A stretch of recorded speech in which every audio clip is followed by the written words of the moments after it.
ہمارے یہ کام نہیں رہے، جس دن زکوٰۃ بنتی ہے اس دن دو۔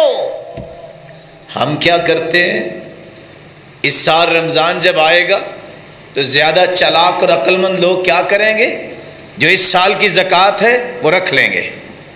ناراض نہ ہوئیے گا، میں آپ کا بھائی آپ کو ایمان کی راہیں دے رہا ہوں، اس سال کی زکوٰۃ رکھ لوں گا، اگلا پورا سال تقسیم کروں گا۔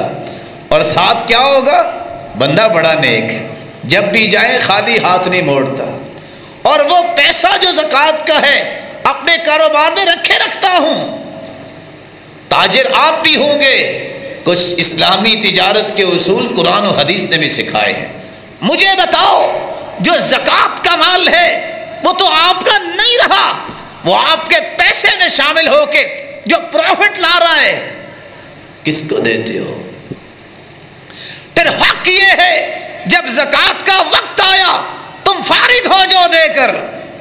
اگر تمہیں اتنی خیر خواہی ہے معاشرے سے، یا کم از کم تم سمجھتے ہو کہ میرے پاس سے کوئی خالی نہ مڑے، اگلے سال کی زکوٰۃ پہلے دینا شروع کر دو، رمضان میں جا کے حساب کر لینا۔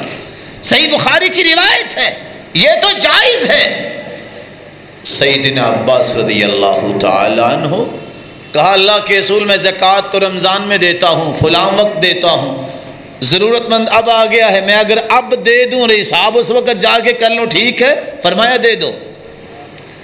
یہ کرو نا کام جو آپ نے آئندہ رمضان کو دینی ہے، وہ سارا سال دے کے جاؤ نا، اور رمضان کو حساب کر لینا۔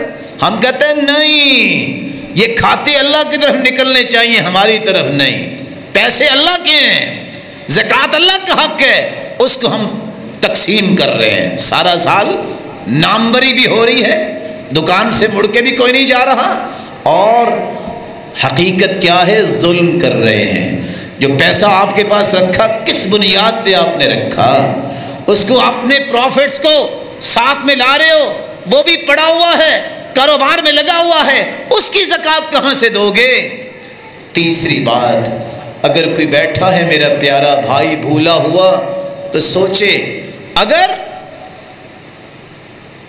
قمری مہینے کا حساب کیا جائے تو سال کے کتنے دن بنتے ہیں؟ بولیے 365۔